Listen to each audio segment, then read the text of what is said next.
Блин, что-то настроения вообще никакого нету. Так давай я тебе анекдот расскажу. Ты что такая грустная? Да меня опять идиот посадили. Семечки отобрали.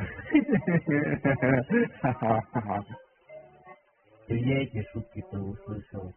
Тебе что, старик опять рассказывал? Они ж полная говно.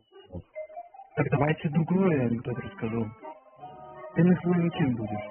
Как чем? Ты по неделе. Меня каждый год придет. Боже, зачем я с тобой лопнулся? Ладно, давай тогда другой анекдот. У тебя характер тяжелый.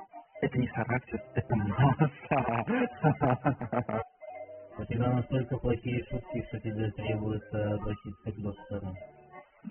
Хорошо, я тогда выберу саморазрывной анекдот. Ты что так такая важная? Я не важная, я урожайная. Теперь не нужен доктор.